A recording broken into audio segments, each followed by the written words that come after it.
Well, have you ever had one of those weeks and you're really, really glad it ended? I had one of those weeks. I really did. And I went to La Bufadora. That's how I ended it. And if you've never been there, if you live in the Ensenada, Rosarito, northern, it's really worth a trip. It's a blowhole. It's really magnificent. But also a lot of vendors, and it's kind of exciting. And they have a lot of food there. I'll talk about that in a second. I want to tell you why I had to take a break. And I went with my friends Angel and Judith. And they have a wonderful channel, and I'm going to put their La Bufadora video down below so you know what La Bufadora is if you haven't been there. And they do wonderful videos. They do it in Spanish, but you can always do a translation. Oh, if you don't need to, that's fine too. Anyway, this is the week in which I discovered that I needed to verify my Writers Guild of American pension by sending them an ID and notarizing it. You know, I do everything online. My banks are online. I'm in the United States. My credit card is in the United States. I do everything on the line, online. And the reason I do that is so that I don't have to do what I have to do now.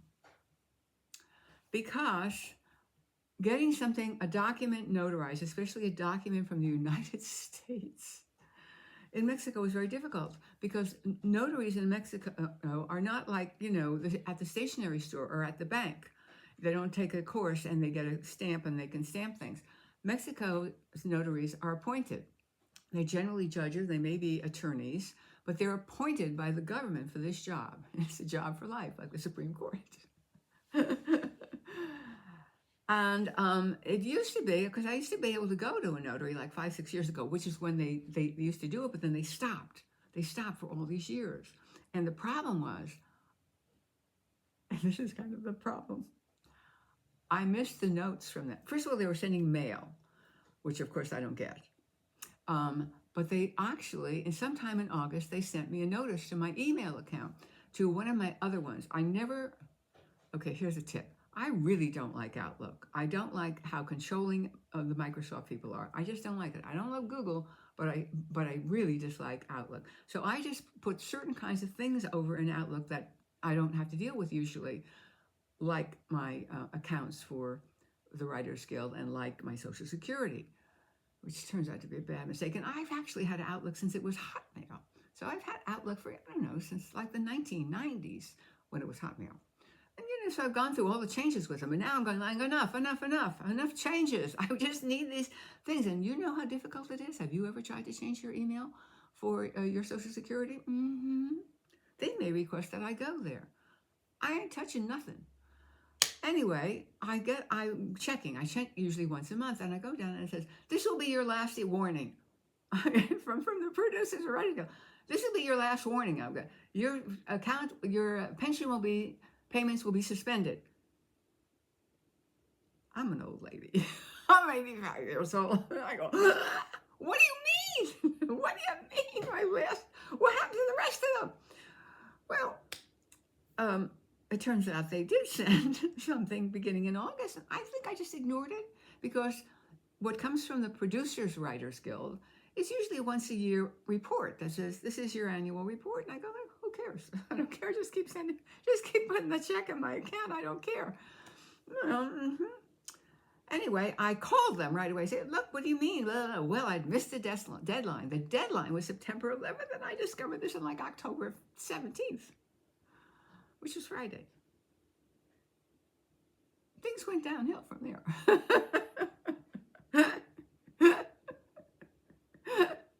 It turns out that, okay, so I went to a notary that I've been to before here in Mexico, and they were fine. But notaries, especially if something's in English, require it be translated into Spanish. And this particular notary, which is very easy, you just cut and paste it into Google, bing, got it, it's translated into Spanish.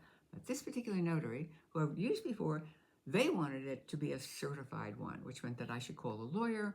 And right away I'm going, too many steps. I need this done. I need to get it in here so that they will reactivate my account. And as soon as possible, I need it done. So I said, okay, fine, I left. And then I went to another notary who said, we need a translation. And I went, but they didn't ask for a certified one. I went, okay, good. So I go home, blah, blah, blah, blah. I make I translate it. And the next day, on Saturday morning, I go back. And I got it, and they go, they read it. And I only bring them one page. And it's a 2-page thing. The first page has my name and address on it, and, something to sign here. And then the second page is just a thing that says, yeah, I've seen her ID. She's appeared before me, blah, blah, blah. And they stamp it. But in the corner box, it says, this ID verification, I should probably read it, does not in any way, it doesn't matter what the first page says. This is only for the ID. So I guess from this, I'm thinking, oh, somebody used to get these verifications and they used it for other documents. You slid it right in there for other documents because it's a verification that you exist.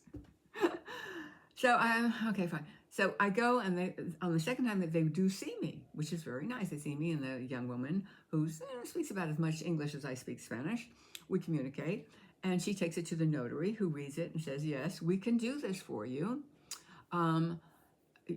We need to see that first page. You got to translate that. Oh, okay, I can do that. First, I denied there was a first page. I said, look, it's just my name and address. But I didn't mention I also need to sign that page. And then they said, and you need to bring someone with you who speaks Spanish and English. Now, you cannot argue with these, but do I really need to have somebody present for a piece of paper that identifies who I am, that I brought to them, translated in English and Spanish, and know what it is? I mean, it's not like I'm buying a piece of property, and you might have to have an explanation. You realize you're buying a piece of property, and you're paying this amount of money, and blah, blah, blah, blah, blah. This is not what I say. I'm going to try an app. Thank you very much. I'm trying an app. Now, so when I wrote to the Writers Guild, is a online app suitable? I'm waiting for an answer on that. And then meanwhile, I start calling around for drivers, and here's why I'm upset. It looks to me like I'm going to have to go to the United States for a day. And first of all, it's a 200-mile drive. Second of all, it's not that easy to cross the border, even if you have a Sentry Pass, which I no longer have. It could take you from 15 minutes to like 3 or 4 hours. Plus, just like I was talking to the woman online at the Writers Guild, she was very nice, and she was very professional, and she was very cold, because that's the way it is. I tell the woman, the notary, the Mexican notary person, she was very warm. She really understood, and she said, oh yeah, but we have to do it this way. Very good. She understood that it was a complicated process for a very easy thing, but that's what they require. The notary requires it for them, to protect them. Again, I understand that if money is involved, but there's no money involved. So what could I possibly claim? I didn't understand my own identification, and they let me down. I needed a break. So I put in phone calls to people, and I'm waiting for them to call me back to find out how much it's going to cost me, because I don't want to drive.